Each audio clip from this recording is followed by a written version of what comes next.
Thanks a lot. Uh, at the outset, it's a fairly interesting panel. So, in fact, four of us are Malayalis on this panel, and there is Kalyan from outside Kerala.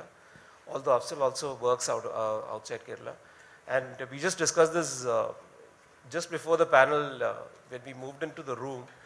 That we are also a mustache-less panel in Kerala, which is the land of mustaches, so to say. So what we will do is, in terms of a structure, each of the speakers will speak for around 5 to 7 minutes on their take on the topic. And then subsequently, as let's see how time stands, we will ask them a few questions. And then we will open it up to the audience for questions. As I said, the time frame, I don't expect a long Q&A session at the end, but feel free to connect with them subsequently and ask questions. I think we'll start with Kalyan, who is a guest here. The rest of us are Malayalis. So let's hear from Kalyan on his fund and what they do. Good morning and thank you. Very quick intro about what we do. We've got two mainline verticals from Springforth Capital. One is we've got the private equity fundraising arm where we focus on 10 to 50 million, focused on sectors of healthcare, pharma, consumption and logistics, a little bit of IT. Then we have got another vertical where we take positions in the early stage companies, particularly in the areas of food agri, backed by my other operating partners who have got long vintage from ITC, Papa John's, Gati, etc. Actually that also sets the kind of context as to why we have chosen this kind of a path. A lot of times when early stage companies approach us, so we find more frequently than not that it's not just about capital. While everybody believes that it's about funds, but it's got a lot to do about the fundamentals as well. Application of funds is extremely important. What startups most of the times need is a lot of mentorship, guidance. In other words, it's also called smart money. And hence, we take a very operating kind of positions in the companies where we get into early stage. Now very quickly on the topic itself as to what we believe are the basics. I think enough literature has flown around in the recent past on what are the basics needed, but I'll try to sort of give you an overview from a capital market point of view that what are some of the basics that startups essentially need. In the very first bucket, you have got the hygiene, such as you need to obviously have an innovative product which continuously upgrade itself. And at some point of time, it should convert into revenue model and scalability, etc. So, which I think today's program is very well set out, which covers a lot of these points, and you'll get to hear more. Then the second bucket where I want to lay some specific emphasis is that Mr. Sivalenka was just telling that there are 3,000 startups which have just not been discovered. The fact is, the startups have been around all through in India, right? So today they're called startups, but you've got umpteen number of examples as to how many companies, but they lack the ecosystem. So these, but always those basics and fundamentals of how to run a business still remain. Lot of them today in Koramangala are called startups because they have got an extremely good capital market thinking in their mind. But the bad news is that a lot of times it's just the capital market program. It's not about operational excellence. It's not about scalability. It's not about some of those fundamentals. They just are there to project manage, get into that spiral. What do you need? I need a strong ops team. How do you get the ops team? I'll hire them. How do you hire them? I need an HR manager. How will you get a good HR manager? I'll raise capital to hire an HR manager. So that it gets into that loop of project management and not really focuses on some of the very fundamentals of a business. So that's one very important thinking right from the beginning one need to inculcate. Thirdly, in the context of it, I would say there are many examples. Goa is a great example. Hyderabad Tea Hub is a great example. Many sectors have come up very well, and I don't see a reason why Kerala shouldn't be coming up. It's very important for the startups to network well. It's a double-edged sword to work with people whom you know, but you should know how to finally balance that. because most of the fundraising happens from the friends and family in the first round because it's more about that. So, and I think also importantly, see, cultural transformation talking about that, uh, so you definitely will go through one round before you actually arrive there, but during this process, one very important thing is before you all try to be yourself and you'll find your sweet spot and will translate into your product, into your teams, etc. Thank you. Good morning, everyone. Before I start, I just want to have a show of hands in terms of how many of you are entrepreneurs or planning to start up. It's a good sign. And how many of you are planning to invest or there are investors in this room? Okay, yeah. That's a gap. So definitely we need to bring more people who understand what startups are and then also help them de-risk the investments in startups. So when I looked at the topic, basics, how does startups come into action? First thing is an idea. That's what most of us start up with. So in our case also, in Deliver also, there were 3 of us who were classmates during our MBA class.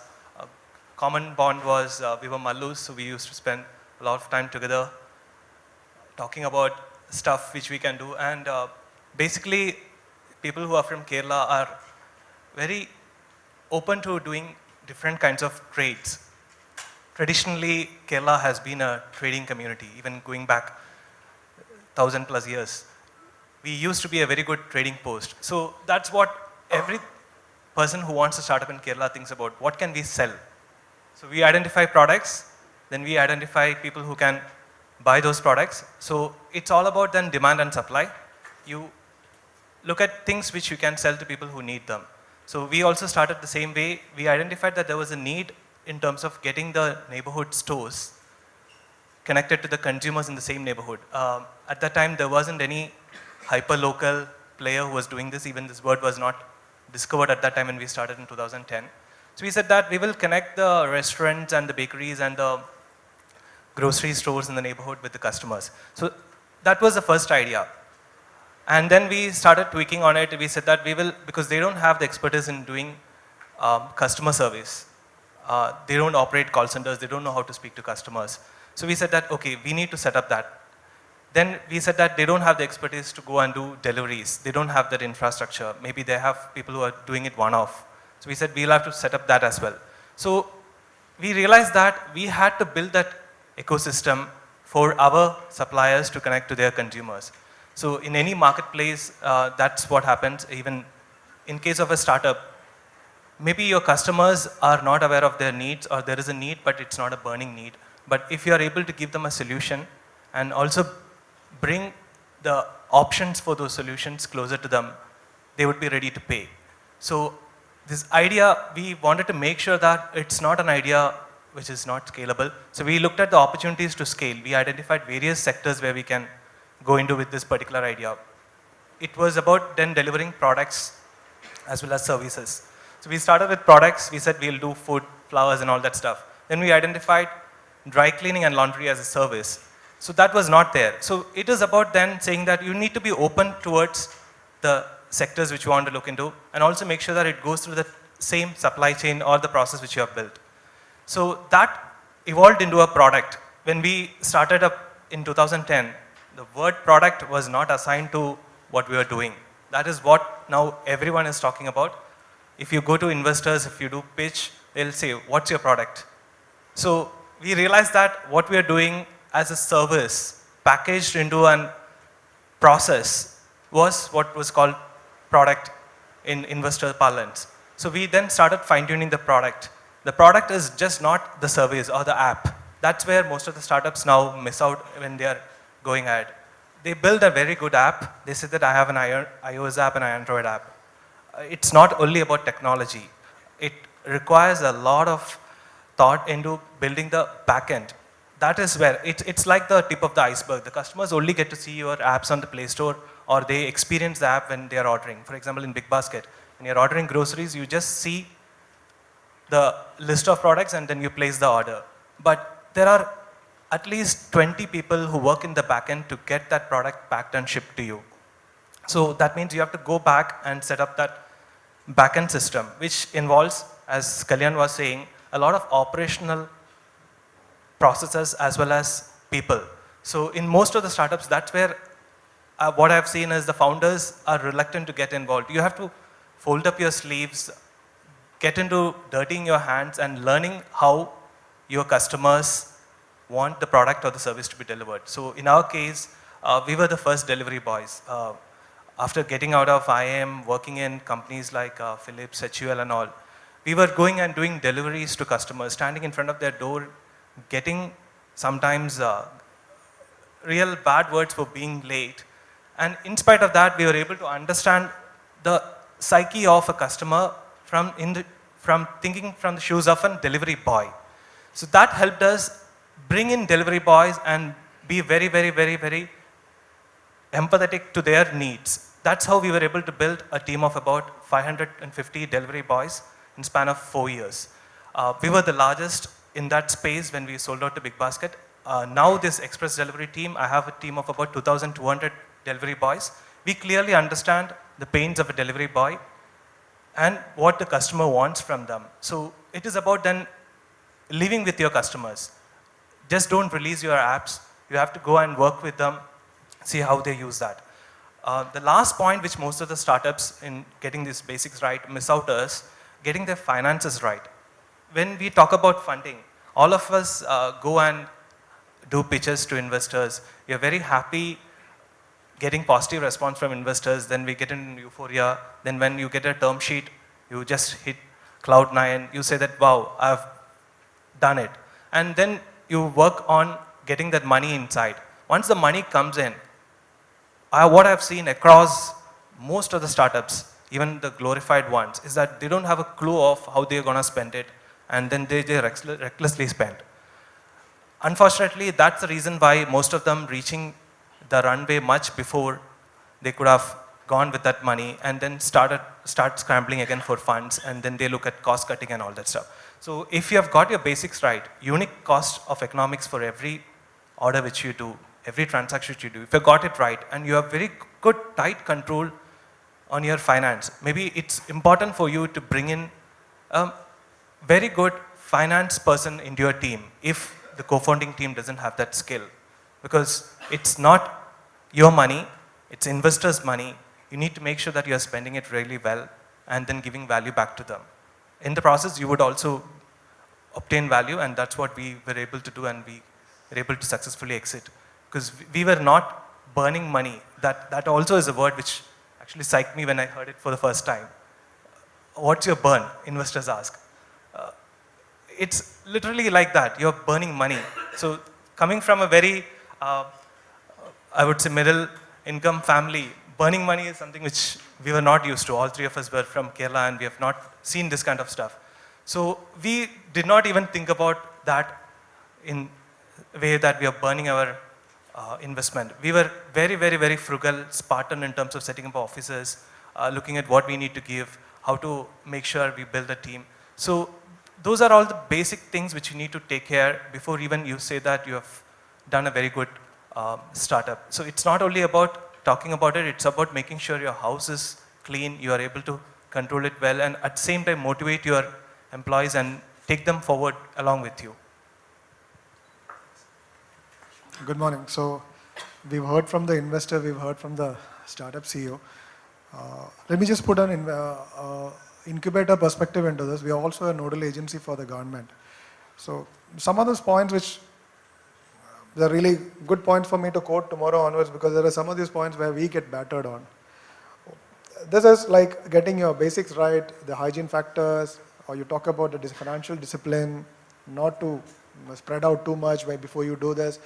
These are the fundamental errors that we have been working with startups and what we have seen. At least in the last 2 years where I have been directly involved with almost all the startups that are incubated with us. These are some of the basic things that we tried to put across to the startups. So like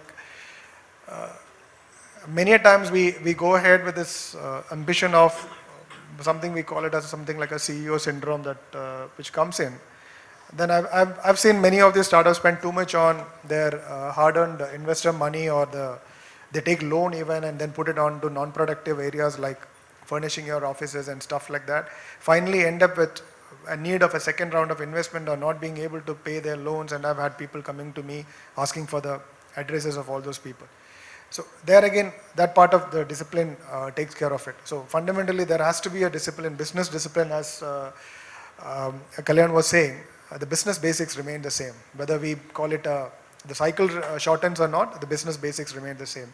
The operational efficiencies have to be attained. You need to be very tight on your spendings. You need to be very managed on your finances, so that part anyway has been spoken about. The other part that we, as an incubator, we've learned the hard way is there are certain areas where you can scale up. Like as you said, like you make a product out of your services. So there needs to be something which is sellable. There needs to be something which is scalable. So this thought process, if it does not get injected into the minds of the entrepreneur at the beginning itself, then probably you're going to have companies who are 3 years, 4 years, 5 years who are still not able to find their space. And probably there's no incubator who can sustain you for more than that. Then the incubator starts clogging. And that is one problem we've personally faced, where the incubator has been clogged. But people are not able to leave the incubator, they still can't face the real world. So then there are two ways. You can hard push them out, so which is not what you've done, because your entire last 4-5 years work you're going to throw it off. Or you can still keep them in, but at the risk of keeping the other new ideas out.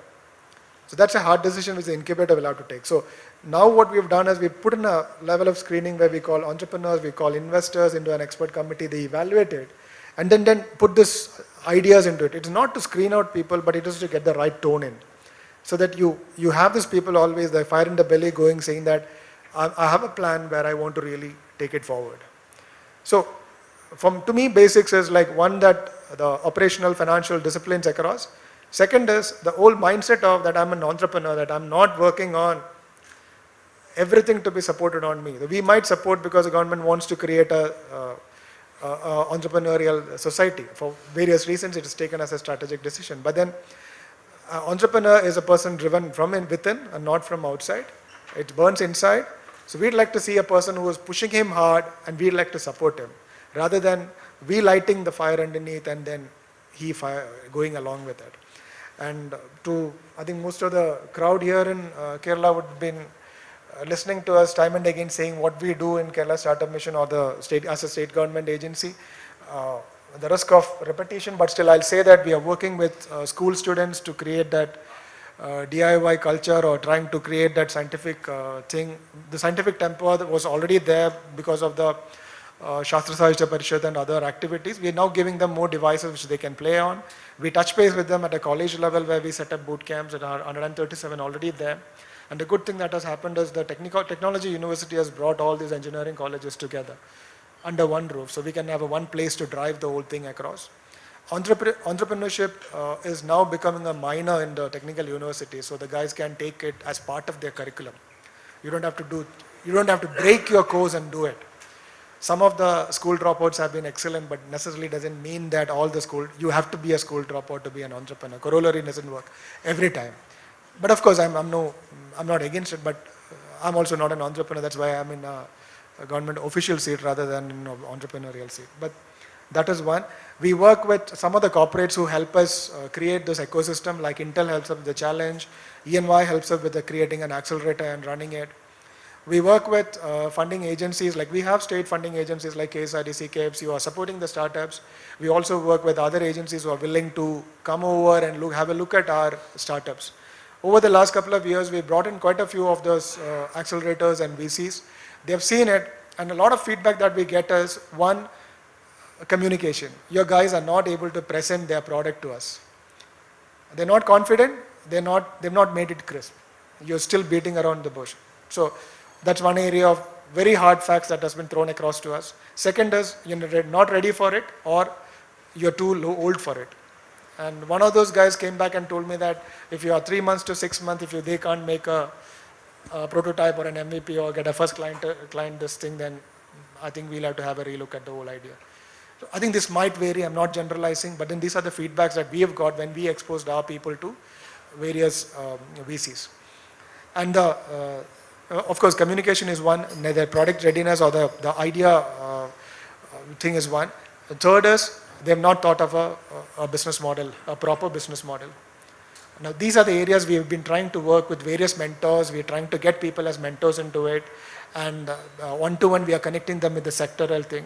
Yeah, of course, one more thing is, you are a technology guy. They've got a good technology product that doesn't make a business sense to me.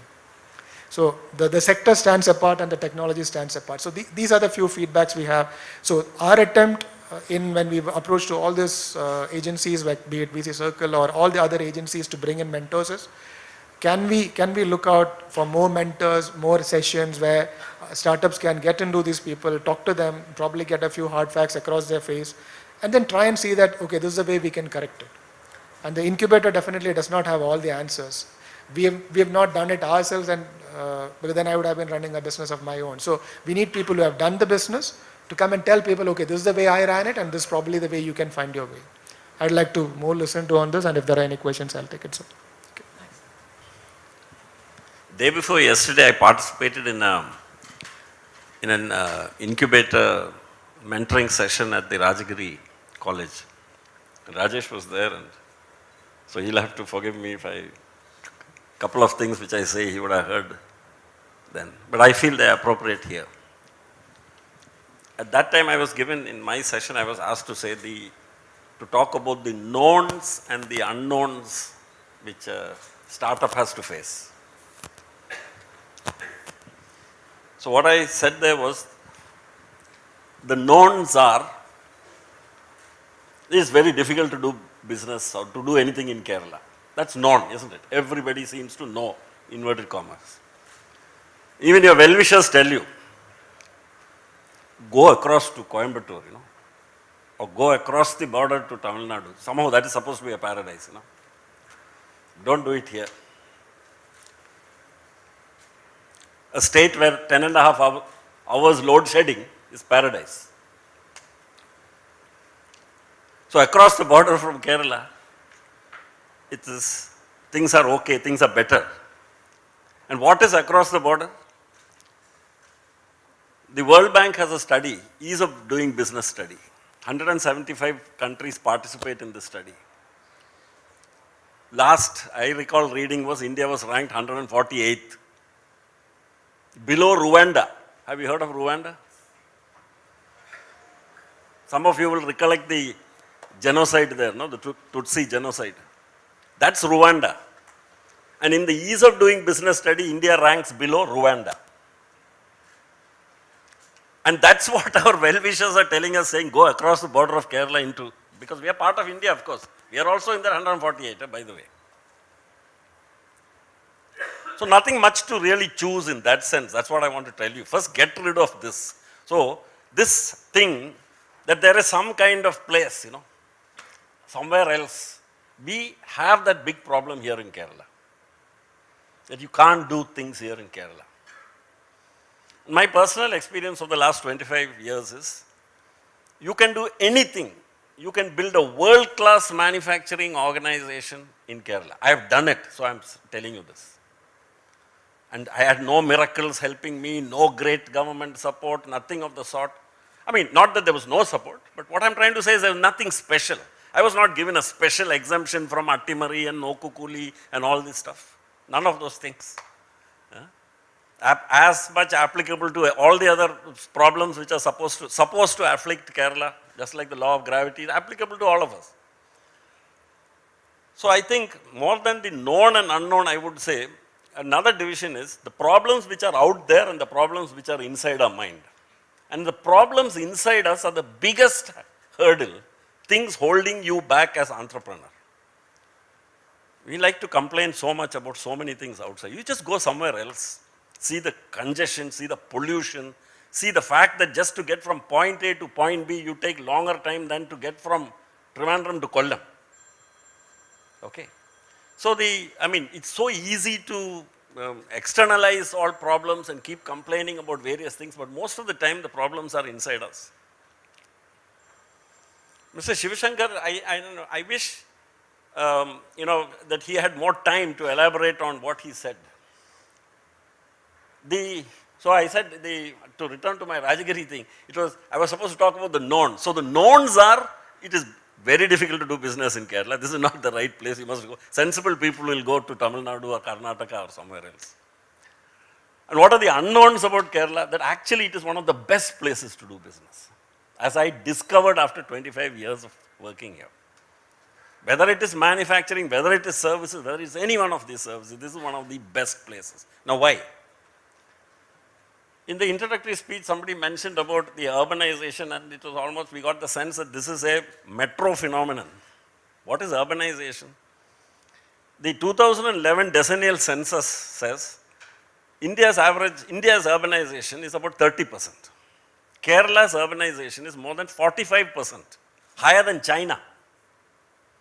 There is only one state in this country which has 7 cities of more than 1.5 million population. No prizes for guessing which is that state.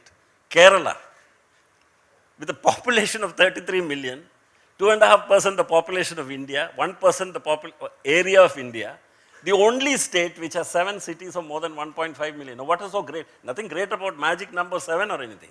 What I'm trying to say is urbanization is a phenomenon which is well distributed in this state. It is not all concentrated in one mega urban agglomeration and the rest of the state being boondocks. This is not the case here. You know, there was a very funny mail which was circulated showing, apparently the Prime Minister, Mr. Modi, made a speech made some very derogatory remarks about Kerala during the election. I mean, and he was probably given these facts by some hardworking research team and all that.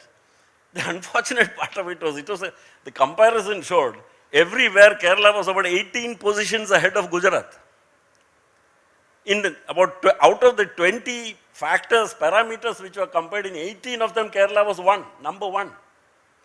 Now why I am saying this is, see, entrepreneurship is all about something which happens inside the mind. We talk about ecosystems, we talk about things being favorable. I started my entrepreneurship career when nobody even spoke about the word venture capital. Nobody spoke about angel investors. All these were new concepts which we heard later on. So from somewhere I found investment, that's what entrepreneurs do. But to start, you must believe you can do it, you know. You must believe that you are starting off in a right place, in a good place, in a place which is okay to start. If you start off thinking, I wish I was, somewhere in Koramangala, or I wish I was somewhere in some industry park in Pune, or in some salubrious green part of Mumbai or something like that, you know, instead of being happy where you are, you know. So I think there are two parts. I mean, the thing which I want to leave you with is, the big secret about Kerala is the number of successful entrepreneurs who are functioning here, who started here, who have prospered here, and who are growing here. I remember many years ago, this Dhanam magazine, when they brought out their first early issues, they brought out what they call the Dhanam 100. They featured 100 entrepreneurs who were successful. So I wrote to Mr. Kurien Abraham, who was the editor. I didn't know him. I didn't know him then. I wrote to him saying, Mr. Kurien, you have let out Kerala's most closely guarded secret, that we have successful entrepreneurs. Mr. Kurien Abraham's reply was, Mr. Balagopal, we are bringing out an Onam bumper issue in which it will be the Dhanam 500, another 500 entrepreneurs. Now the interesting thing was, I hadn't heard of most of them. I'm a member of the Chamber of Commerce. So what I'm trying to tell you is ecosystem also, you know, one of the most powerful elements of an ecosystem is the peer group. It's very important for entrepreneurs to come together and join platforms like the Chamber of Commerce and TiE and, you know, your CII and any other industry bodies come together, share experiences, because that reinforcement is one of the most important strengths which entrepreneurs can give one another. And enough of that is not happening in Kerala. Thank you. Thanks, Bal. So actually, this is my third consecutive day with Mr. Balagopal, and you can imagine how brainwashed I am. And to also set records right, or rather EY, our consulting operation came into Kerala 5.5 years back because of one such session with Mr. Balagopal, and he had convinced me that I was born to do consulting in Kerala. So having said that, I think we don't have time for too many questions to the panel, which we can do internally. I'll quickly sum up and open it to the audience, which I guess all of you are keen to ask questions. See, in terms of some of these basics, you've heard Afsal, you've heard an investor, you've heard Jayasankar. See, there is a common thread in some of these things, getting your finances right, of course, getting your product idea right. One point which some of them mentioned and which I want to reiterate is about the team. See, during your startup phase, don't overly worry about a lot of financial projections, because during your first 5 years, at least in my experience, I have seen financials fluctuate. I have seen your entire business models pivot here and there. But make sure you have a great team. Make sure you have a team which will stand with you and which will stand by you. And it's a sensible team that you can take forward. So teaming is something that I just want to add. Otherwise, this is probably I would say this is the golden period of entrepreneurship in Kerala. We have reached that stage where there is awareness. There is a social acceptance to entrepreneurship as a career. So, your parents are not getting high blood pressure when you say that, you want to drop out of college or you want to start an organization, which perhaps would have been the case, maybe 20 years back. Some things that you need to look for is, see, entrepreneurship is also not something for every individual in the world. So you have to look into yourself, see whether you have the passion. As Jayasankar said, we can't light passion in you. So if the fire is there in you, we can of course flame it further, we can help it to fuel it further. But that basic fire needs to be there in you. The other point is, which I've heard a lot of people say and which I've seen myself, is, if you have a great idea, it's not difficult to get money today. And I speak from the Kerala context. I have seen what KSIDC does. I've seen what KFC does. I've seen what a lot of angels are doing. It's not difficult to get money, but the responsibility to get that money is yours.